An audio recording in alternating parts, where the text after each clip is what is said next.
Thanks for Sharing 2012. Film yang menceritakan tentang 3 pria dewasa yang kecanduan ijlik. Pria pertama bernama Adam yang punya kecanduan terhadap perempuan yang menjadi partner kerjanya. Kemudian, pria kedua Neil yang berprofesi sebagai dokter yang acap kali terangsang oleh wanita-wanita sembeliot yang dilihatnya. Selanjutnya, pria ketiga yaitu Mike. Ia adalah ketua perkumpulan orang-orang yang memiliki kelainan ijlik. Dulu, Mike juga seorang pecandu ijlik. Mike mempunyai istri setia bernama Kathy. Mereka mempunyai seorang anak yang telah dewasa. Awal mula, Mike mengajak Adam bergabung ke dalam kelompok yang ia bentuk untuk merehabilitasi kebiasaan colinya. Maklum, karena Adam sudah tidak ijlik selama 5 tahun.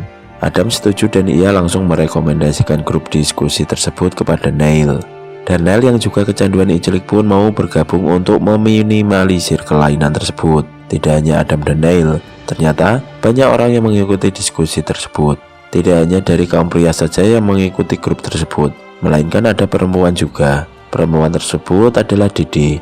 Didi tidak terlihat seperti perempuan kebanyakan, melainkan lebih terlihat seperti laki-laki maco. Didi mengaku bahwa ia telah memiliki kelainan sejak kanak-kanak. Rating di IMDb sendiri adalah 6,4. Gotta let your spontaneity go. It's fine. I'm fine now. So, What's going on with you, Adam? Sekretari 2002, Lee harus menyesuaikan diri dengan kehidupan normal setelah dirawat di rumah sakit jiwa. Dia belajar mengetik dan mulai bekerja sebagai sekretaris untuk seorang pengacara bernama Edward. Saat itu, Edward menjelaskan bahwa itu pekerjaan yang membosankan dan mereka tidak menggunakan komputer. Namun Lee menyatakan bahwa dia baik-baik saja dengan hal itu. Lee jatuh cinta dengan Edward. Setelah melakukan giveaway secara BDSM di kantornya, Edward justru memecat Lee karena dia takut dengan kebiasaan aneh Lee. Lee juga berusaha untuk memiliki pacar yang lebih normal.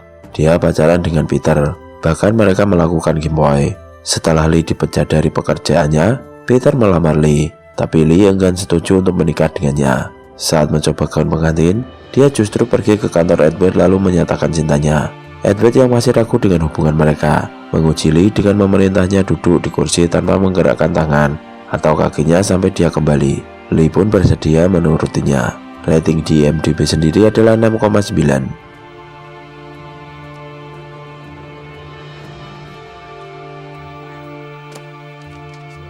Sam 2011.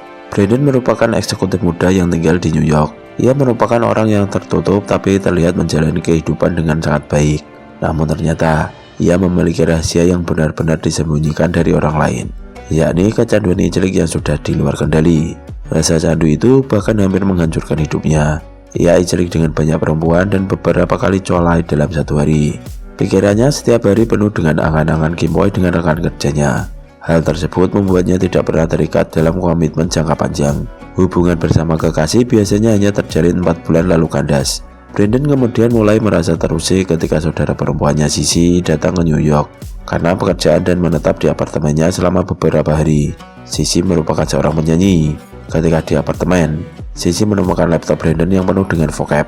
Namun, permasalahan dimulai ketika Brandon mengetahui bahwa Sissy berhubungan dengan bosnya di apartemen. Ia kemudian terang-terangan mengusir saudara perempuannya itu hingga keduanya bertengkar hebat.